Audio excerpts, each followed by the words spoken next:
अश्रद्धा। इतने दिन हो गए मंत्र जपते हुए, चतुरासी जी का पाठ करते हुए, वृंदावन वास करते हुए। कहते थे वृंदावन वास करो, चतुरासी जी का पाठ करो, निज मंत्र जप करो, आप निकुंजेश्वरी को देख लोगे, निकुंज को दिखाई देने, लीला में प्रवेश हो जाएगा।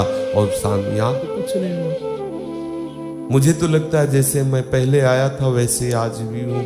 कोई निकुंज नहीं दिखाई दिया, कोई अनुभव नहीं आ रहा, कोई दिव्यता नहीं, वही जलन, वही काम, वही क्रोध, वही। ऐसा कभी मत सोचना। पीछे कई बार चर्चा में कहा है कि बहुत महीन परतें लगी हुई हैं और शास्त्र और संतों के वचनों पर विश्वास ही इस मार्ग में बहुत बड़ा सहारा है। उसी विश्वास बल से हम आगे बढ़ते हैं। नवयोगेश्वर वार्ता में वो वर्णन करते हैं कि प्रभु के एक एक नाम का भजन का प्रभाव पड़ता है। जैसे हम एक कवल पाते हैं तो क्षुधा निवृत्ति होती है, तुष्टि होती है, पुष्टि होती है।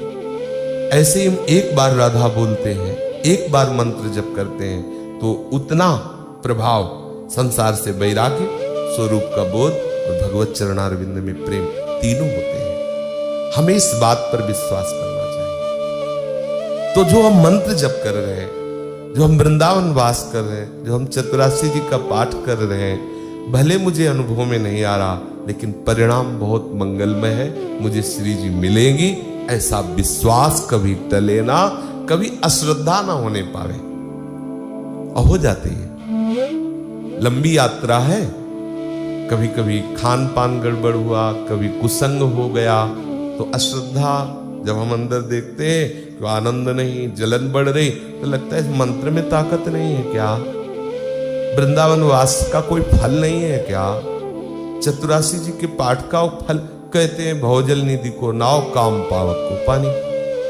तो यहां तो हम रोज पाठ करते हो, हृदय में काम वेदना सवार है, ये पानी कब गिरेगा उसमें? होता है ना मन में। तो अब आपको दिखाएं अगर हम कि कामाग्नि होती क्या है, तब तुम्हें पता चले।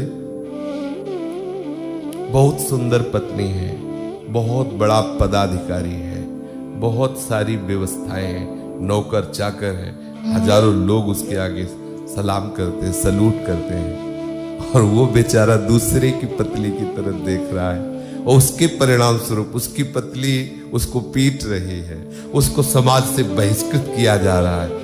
मतलब अगर काम लीला को आप देखो ना तो आपको पता चलेगा कि पानी नहीं, आप वर्षा हो रही है। ये तो छुटपुट, जैसे तवे में पानी डालो ना तो फिर धुआं निकलता है, ये तो धुआं है, आग तो बुझ गई है, आग तो बुझ चुकी है।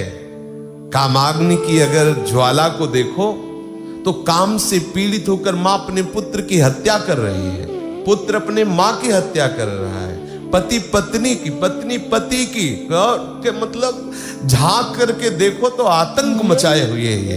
लेकिन आपके हृदय में स्फुरणा होती है और गायब हो जाता है, ये वर्षा ही हो रही है, आप उसे समझ नहीं पा रहे। एक दिन देखोगे, विश्वास करना। हम अपने हृदय को साक्षी करके कहते हैं, क्योंकि इस हृदय में भी वो सब विकार जो सृष्टि में आते हैं वो सब पक्का समझो। ऐसी कृपा का उदय होता है। जिन विकारों से डर लगता था कभी ऐसा ना हो जाए, कहीं ऐसा ना हो जाए, उन्हीं विकारों की बाहुल्यता, उन्हीं विषयों की बाहुल्यता होने पर, जैसे घड़ी से सेल खींच लो तो सुई मिनट की मिनट जगह में, सेकंड की जगह में, और घंटे की जगह में हिल नहीं सकती। ऐसे ही शक्तिहीन काम क्रोध आदि हो जाते हैं जब प्रियालाल की कृपामयी दृष्टि पड़ती है। विश्वास कर लो, विश्वास से ही आगे बढ़ोगे। बिल्कुल धैर्य पूर्वक हमारी बात को बैठा लो। इस हृदय में भी काम क्रोध आदि जैसे आपके हृदय में, वैसे जैसे आपको संसार प्रिय लगता है वैसे मुझे भी प्रिय लगता था। लेकिन देखा, गुरु कृपा देखी है, वाणी जी की कृपा देखी है, किशोरी जी की गोरे चरणारविंद की शीतलता देखी है, और फिर आश्चर्य हुआ कि इसी से तो डरता था। जिससे हम डरते थे वो रस्सी का सांप था। चूंकि डरला बनता ही नहीं है। ना उसमें दांत थे, ना उसमें विष था, और ना वो था, केवल भ्रम था।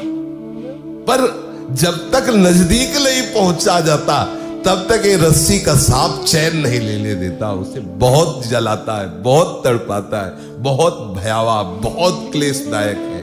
इसलिए आप कभी अविश्वास न करें।